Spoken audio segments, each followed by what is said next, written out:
If you are looking for the very best plug and play tactics for FM23, you have come to the right place. Whether you're just a bit short of time or you want a complete overhaul of your tactical style, here on the channel I will test the tactics so you don't have to. On today's video, I'm going to be looking at an attacking 4-3-3. In today's video, we're going to be looking at one of the most popular tactics in FM22 and seeing if it can stand the test of time in FM23. The tactic we're going to be looking at is the positive 4-3-3 narrow counter loner Kaka Can't Dance. Set up as a traditional 4-3-3, it does have that deep lying midfielder set to ball winning midfielder, so it should soak up the pressure and quickly get the ball to those up the top of the pitch. Let's break down some positions for you. Starting at the back, we are going to have a sweeper keeper set to support. On the left, you're going to have a wing back set to attack. You're then going to have a ball playing defender set to defend. A central defender set to defend. And on the right hand side, you have a wing back set to attack. You then have that ball winning midfielder set to defend. A central midfielder set to attack. A Mazzala set to attack. Then at the top of the pitch you have in the middle an advanced forward set to attack. And either side of him you have a complete forward set to support on the left. And a complete forward set to support on the right. So as I said, set up as a traditional 4-3-3, this has a tactical style of custom vertical tiki-taka. Its mentality actually is attacking despite being called positive.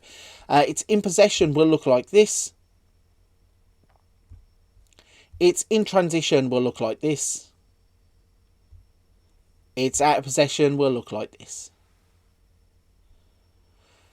So, a popular tactic in FM22, can it stand up to the test of time in FM23?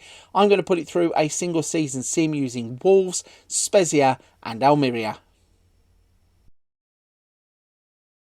We're going to kick the results off by looking at the Premier League, and that means we're looking for Wolverhampton Wanderers, and they have finished 12th in the Premier League. If we break their season down, you can see over 38 games, they won 15, they drew 5, they lost 18, scored 76, but conceded 80.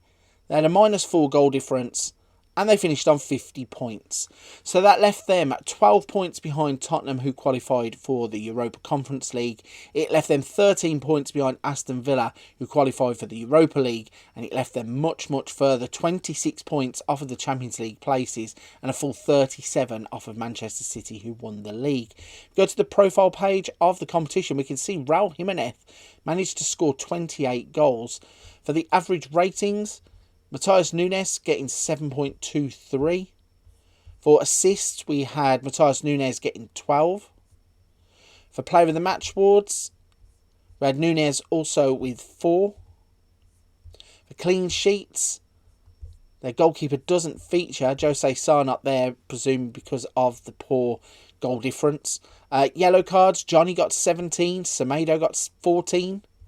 In terms of distance covered per 90 minutes, Ryan Ait-Nouri got 14.78. For tackles per 90 minutes, Ait-Nouri got 3.40. And in terms of dribbles per 90 minutes, Ait-Nouri once again featuring in all three of those categories, 6.03 per 90 minutes. So a 12th place finish for Wolverhampton Wanderers. In the competitions tab, we can see they also got through to the quarterfinals of the FA Cup, where they got knocked out by Arsenal, and they got knocked out in the second round by Aston Villa in the Carabao Cup.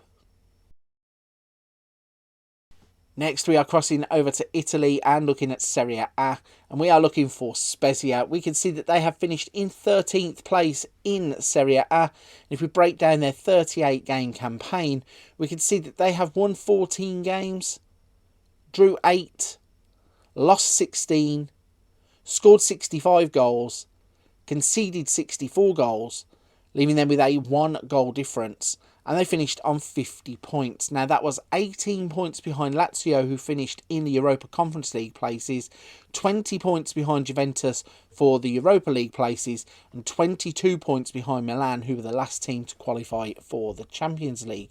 If we go to the profile page of the league, we can see that once again they aren't really troubling the stats page, but a little bit of closer inspection shows that Gayassi got 12 goals, and Zola got 12, and Verde got 11.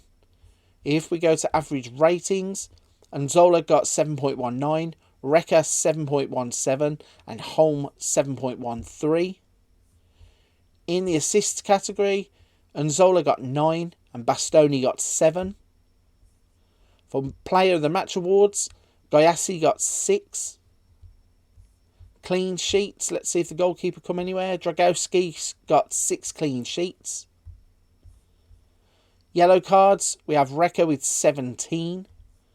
Distance covered per 90 minutes, Ellertson with 14.87 in 5th, and Salah, who got 14.57 in 12th. In terms of tackles per 90 minutes, they didn't have anybody in that category. And dribbles per 90 minutes, they had Recca with 5.77. So a decent season really. Spezia not touted to be one of the teams challenging at the top of the table anyway, and they come in 13th place, which is quite respectable. Looking at the rest of the competitions, they played in the Coppa Italia and they were knocked out in the 3rd round by Inter. Finally, we're going to take a look in Spain, and we're looking at La Liga. We've got Almeria, who have finished in 11th place. If we break down their 38 game campaign, we can see they played 38, they won 16, they only drew 2 games. They lost 20. Scored 68 goals. Conceded 75. Finished on -7. And they too have finished on 50 points. Now, they only finished 5 points behind Athletic Bilbao, who finished in 7th. And they qualified for the Conference League. They finished 6 points behind Betis, who qualified for the Europa League.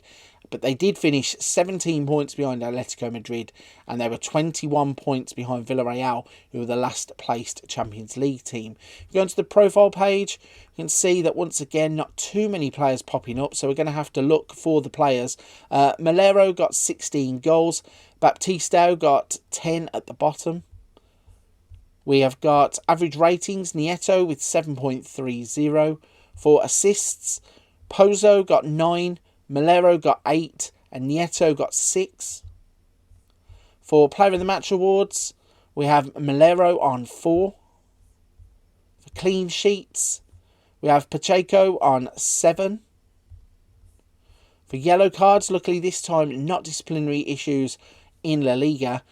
Distance covered per 90 minutes, Martos 15.23.